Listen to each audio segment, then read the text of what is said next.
Hello everybody, welcome back to the channel. Welcome to the channel, if this is your first time. This is a video where I'm going to add another challenge to my 2025 roster of goals, challenges, plans, the gem. So I've already got the Winter of Wyndham in the first couple of months. There's the Historathon that goes through the whole year, and I'm a co-host for that. There's my Ray Bradbury deep dive, which I'm still carrying on. There's my bi-monthly book club, which I'm starting this year, which is the bi-monthly Belief and Behaviour book club, which is 6 books read through the year.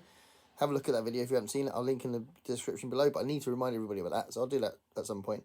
But there's that as well. There's the banned books project, which is ongoing. And now there's this. So I've got far and away enough things to read for 2025, but I thought it's a really interesting video that I found on Ben Reads Good, Ben Reads Good's channel. So Ben's a really good booktuber. He's a very popular booktuber, and he is very curious in his tastes, and he knows a lot about books and authors and prize winners, and he reads a lot of literature, literary fiction. I thought his challenge was really interesting, and I think it's really, I would definitely want to incorporate this challenge into this year. So I'll tell you what the challenge is. You may know about it already if you're a subscriber, viewer of Ben Reads Good. There's lots of choice here. There's lots of variety here. The prompts are kind of vague enough to be giving lots of freedom to any person who wants to get involved, but they're specific enough to be a bit of a challenge as well. So it's pretty cool.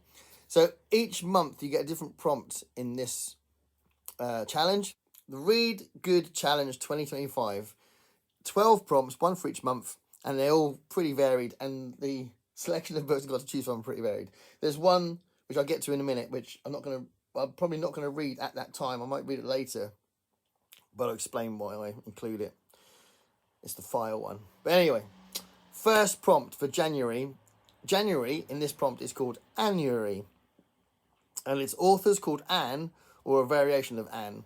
So, funnily enough, the first author I wrote on my notes, which I didn't get down, was Anne Rice, because I still haven't read Interview with the Vampire. So I could read that, Interview with the Vampire, but I've got a few other Annes as well. Where are we? Ancillary Justice by Anne Leckie. So this is really celebrated book, and I haven't read this yet, and I really want to read it. So I could squeeze that in January, quickly, because obviously January's on its way, and I'm in the middle of a big book. But Ancillary Justice could be a thing. So I'm sure if you've read that, you'll tell me that it's really good. So there's that one. And there's also Annalee Newitt. So Annalee Newitt's, I've read Autonomous, which was really good. I really liked it. I thought it was a brilliant book. And this is one I bought literally because it was her, and it did look quite good. The Terraformers. I'll tell you what, I won't read out every book because it would take forever. But Annalee Newitt is a very celebrated author as well of science fiction, and quite a new author.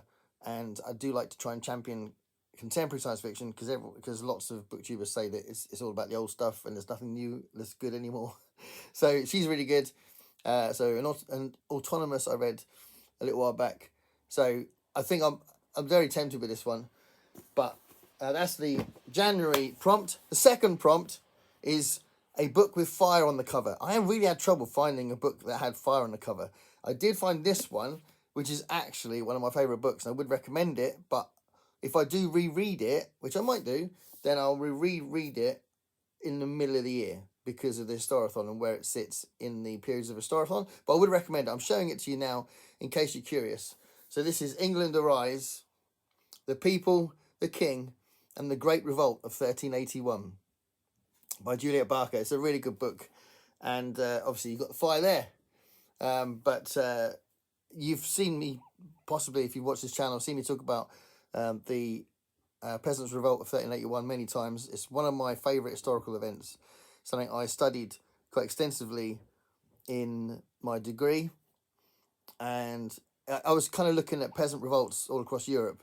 I did a specific essay just on the English peasant revolt, but did some stuff on the German peasants' uprisings in the Black Forest as well, and all sorts of things like that. So that period was really important because the Black Death happened, and because it wiped out so many people, the peasants weren't as powerless as they were before, and they were like, we don't like our conditions. And in previous days, before the Black Death, the landowners could say, well, it's tough, I'll get someone else. But they couldn't do that after the Black Death because everyone was dead. So yeah, this is a really, really good book. Any book on the 1381 Peasants' Revolt is interesting, but this has fire on the cover. So there we are. Okay, the third one for March is Ides of March, which is a very famous phrase, obviously referencing Roman times. But for this one, because the Ides of March was March the 15th, then Ben said, read a book with 15 letters in the title, which is kind of interesting. And to be fair, I kept finding books that I really thought, oh, I'll read that. I really want to read that. And it had 14 letters in the title or 13 letters. And it was like, oh. But I did find lots of books with 15 letters, which could be a nice little prompt to get me to read something that's been sitting there on my shelves for a while. So I'll talk about what I've got here. So there's Lee Brackett's The Long Tomorrow. So Lee Brackett was an influence on Ray Bradbury and a huge important name in science fiction. And The Long Tomorrow is one of her big ones. So that's a good candidate. That's got 15 letters. I'm always up for reading Theodore Sturgeon, and this is A Touch of Strange, which I have read many, many years ago, but I don't remember much about it. So this is a collection of short stories, one of which is called A Touch of Strange. Yeah, so I could read that one. That's got 15 letters in the title. This is a big one. If I decide to read this, then that will dominate. But it is one on my to-do list, and that's the big Alistair Reynolds book, Revelation Space. So it's not just big in concept.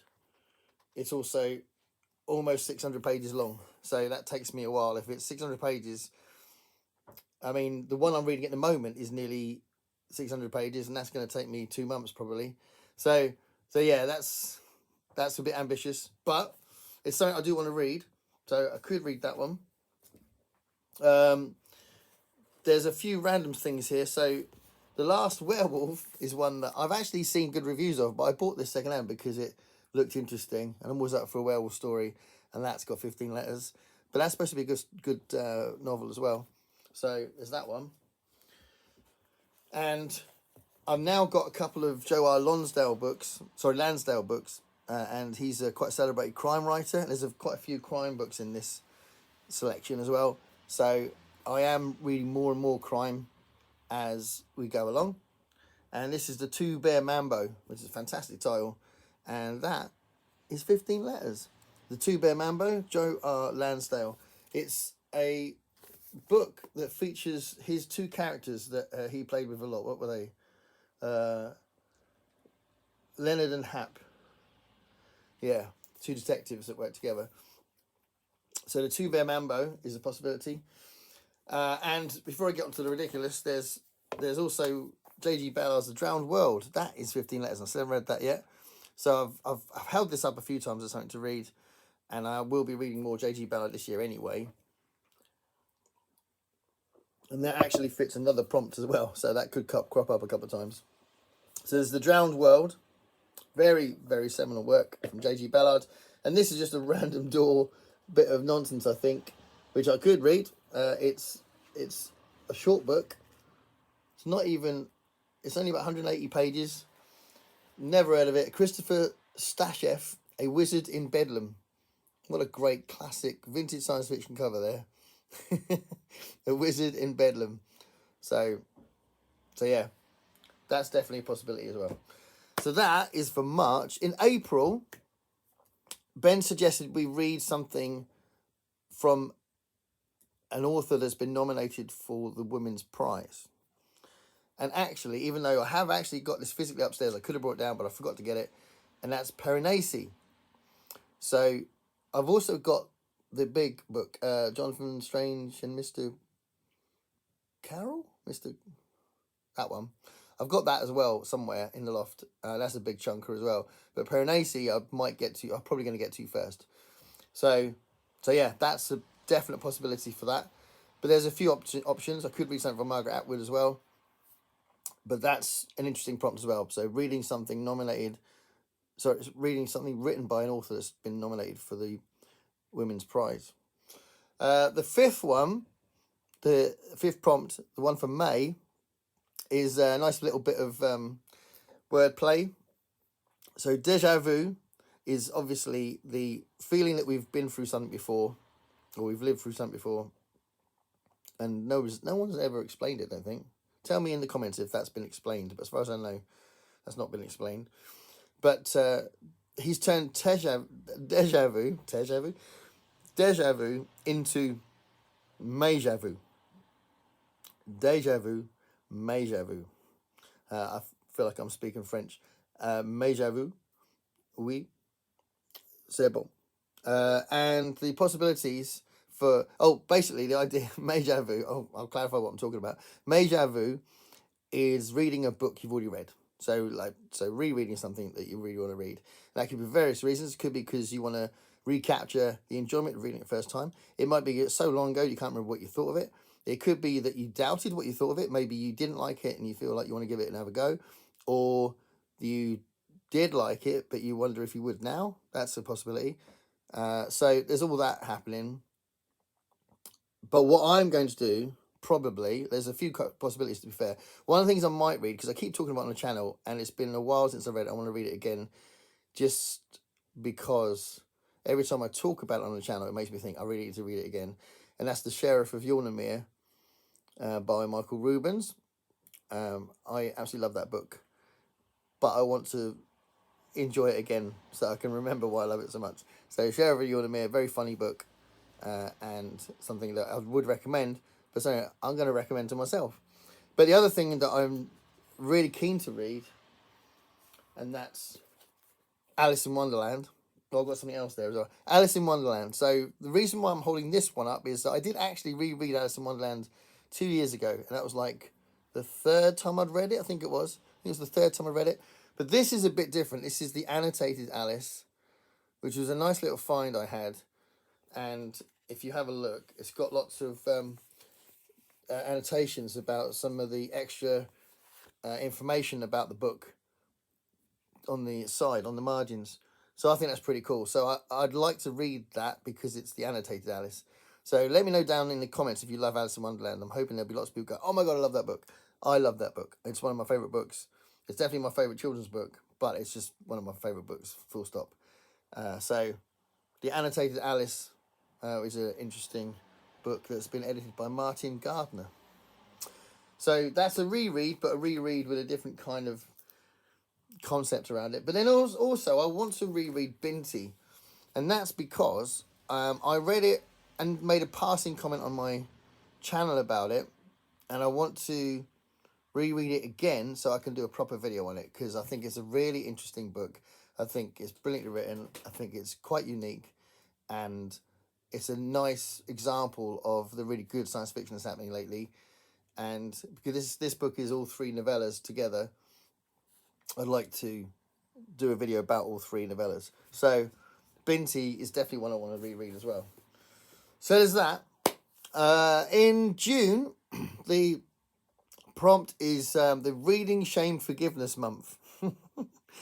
So this is an interesting one because he's wrapped this up in lots of different ways. There's lots of different definitions of this prompt and the idea of shame.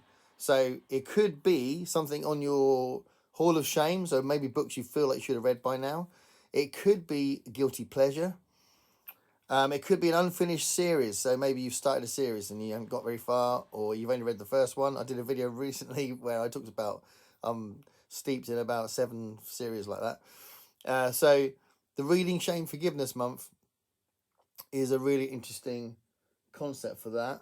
Have I got something to show for that? No, I haven't got something to show for that, but I will say that I will probably use that as my prompt to read another thing in the series I'm trying to read. So I talked about Brandon Sanderson in that video when I talked about what I started but not finished. There's also the Expanse series. I love that, and I wanted to carry on reading that. And I'm rereading the Fritz Leiber Swords books as well. So and there's so many. There's the Dresden Files books as well. So I've only got 2 books into that, so I could read a Dresden Files book. And at the moment, I'm on Grave Peril. There's various things I could do to answer that question. So the Reading Shame Forgiveness Month. There's also a video I did about 2 years ago, maybe 18 months, maybe, I'm not sure, which was my science fiction Hall of Shame video. So it was about 6 books that I felt like I should have read by now. So that could be a thing as well. All right, so the 7th prompt is July, a work in translation. So there is, whether I get there, well, if I get to July and I haven't read The Third Love by Hiromi Kawakami, then I will definitely read that, because I've got that down there ready to be read as soon as possible. But it might get to the point where I just haven't slipped it in, and I've read most of what she's written and I really like her. So The Third Love is first candidate, but I may have read it by then. But in August, Ben suggests we read a Booker winning author, someone who's won the Booker Prize. And there's 2 possibilities for me for that. There's Disgrace by J.M. Coates, which I've held up before in a video, and I have it. But when I looked and got some stuff out, I couldn't find it. So I think it might have just gone back up to the loft. But that's one I want to read. So that's the biggest candidate for that. In September, Ben suggests we read, well, he's calling it Sapphire September. And this is a really wide-ranging, very free prompt now. And I've got loads of examples here. Because in actually, once I thought about it, once I started looking, there were so many examples, I had to stop because I thought I can't take any more downstairs. So this is a book that's got a blue cover. Okay, I got a little cheeky mention at the end as well.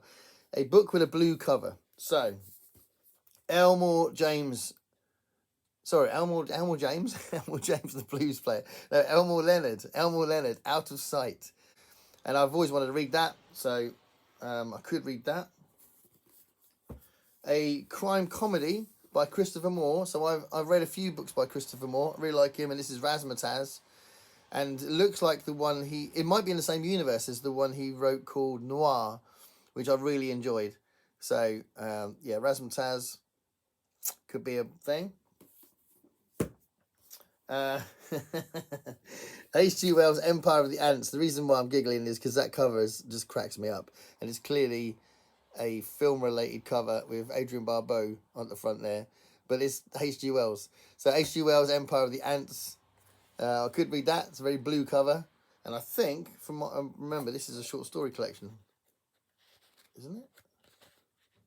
Yeah. This is a short story collection. And I really like H.G. Wells, so that could be a thing. I've got 2 McBain books here. So as I said, I'm reading more crime stuff now. And I've got loads of McBain stuff. And I knew that some of them are blue, so I had a look to see which ones were blue covers. And there's Shotgun. So I'm going to tag Criminoli in this video, so you can tell me which ones out of these 2 I should read. So there's Shotgun, and then there's Jack and the Beanstalk as well. So there's those 2 which are blue covers. There's also, this is relatively blue. There's lots of red on it as well. But this is the 4th book in the X-Hero series, Peter Klein's X Purgatory. And to be fair, because it's the 4th one in the series, where are we? 4th one in the series. And I've read the other 3, and I've got 1 more to read after this. I wouldn't mind reading it, just so I can say I've read the series. It's a bit of fun. It's superheroes versus zombies. It's a light read, but it's kind of fun. This is mostly blue. It's blue at the back. And I wanted to include it because it's a bit different to the other ones I've been talking about. This is non-fiction, and it's something I bought in New Orleans recently. So when I went to New Orleans, we went to the Civil War Museum, and I bought this book at the Civil War Museum. I was really pleased to see it. And this was originally published in 1867, and it's called Slave Songs of the United States. And it just looks really, really good. And it's proper, it's got the music there as well. And there's information about the songs as well as the songs as well. So that's a really good candidate for me for that one. I could well read that one. slave songs of the United States. You could describe that as an ugly cover as well, as it's them working the plantation. And a little cheeky mention, my first book that I produced, which I self-published, has a blue cover. So you could, if you want, read 10,000 Transformation by Gareth Howells. So if you want to read that, I'd describe it as mostly light-hearted fun with a few serious stories in it. 10 stories where the characters are transformed in some way. Some really dramatically, some in a quite final way. Spoilers. So anyway, that's that one. Right. And then moving on from that 10th prompt in October is Ugtober, which I think is a really clever play on words. Ugtober, ugly covers. And I've been alluding to that through talking about other covers. So the prompt is to read a book that's got an ugly cover. So I'm going to use 2 examples. There are a few books that I think I would describe as ugly covers. This is this is a mental illustration that I think is an ugly cover. Look at that cover first. What is going on? It's just someone's fever dream. And Philip Jose Farmer writes like that a little bit. So I could read A Private Cosmos by Philip Jose Farmer. What I've read from him before has been pretty trippy, to be fair. And this one, I just don't like this cover, but I was definitely intrigued by this. So, Danny Toby's The God Game. I feel like it's a really boring cover. And I don't even, it's not even that it's just boring, but I just don't, it's a bit of a turn off. It just doesn't invite me in. But the words made me wonder, and I read the back, and I thought, oh, that looks interesting. So there's that as well. I'm aware of the time. I'm going to just do this last 2 relatively quickly. So the 11th prompt, the November prompt, is No Comfort November, which is to read something outside your comfort zone. So I do have a relatively wide range of things I read, but I don't read romance. I don't read sports books, and I don't actually read biographies that much in general. And I don't read like thrillers. Like I do read some thrillers, but like very manly thrillers, like military thrillers. You know, like spy stuff. I don't read spy stuff. So, yeah, I could go with something like that. I'm not sure. We'll figure that out in November. And then in December is called Decembros, which I think is great. Decembros, and it's books about brothers. And what I'm going to do for that, so hopefully Ben doesn't mind. I did look for books about brothers, and East of Eden is actually a book about brothers, or at least, yeah, I think it is. I haven't read that yet, and that's definitely on my TBR. But what I've decided to do is to concentrate on the Marx Brothers, because I'm a big fan of the Marx Brothers. I've got 2 boxes full of books about the Marx Brothers, and there's a few I haven't read. And one of them that I bought recently is this one, for example, Son of Harpo Speaks. So Harpo Marx, who's my favourite Marx brother by a mile, I absolutely love that guy. And his autobiography was called Harpo Speaks, which is obviously a play on the fact that he was a mime in all the films. And this is from his son, Bill Marx. So I really want to read this. And I could read this, and then I've also got the Groucho, was it Groucho? From Groucho, it's called, which is from his daughter, Miriam Marx. So, letters that Groucho wrote to Miriam Marx, his daughter. And there's a few other books like that. There's a few, most of the books I own about the Marx Brothers I have read, but there's a couple I haven't. So this is one of them. So Bill Marx's book about his dad, Harpo. So yeah, we'll finish with the Marx Brothers. And maybe I'll even finish with a quote from the Marx Brothers. Clear? Why, a 4-year-old child could understand this report. Run out and find me a 4-year-old child. I can't make head or tail out of it. But anyway, that's my approach to the Read Good Challenge 2025, created by Ben Reads Good. Lovely man. We met in London last time. We were at opposing sides of the table. Like, there's a huge table full of booktubers, and we weren't on the same time. So I didn't manage to chat properly with him during the meal. But hopefully we'll meet up again in London and we can have another chat. But in the meantime, if you like this challenge, you like these prompts, then go for it. Join in. It's a nice free set of prompts that I think are really interesting. I'll put the prompts down below, and let me know what you think of this challenge and the things I've chosen. And if I've put something up you think I should read, then let me know, and it could bump it up in its likelihood that I'll read it. Thanks a lot for watching. See you later. Stay curious.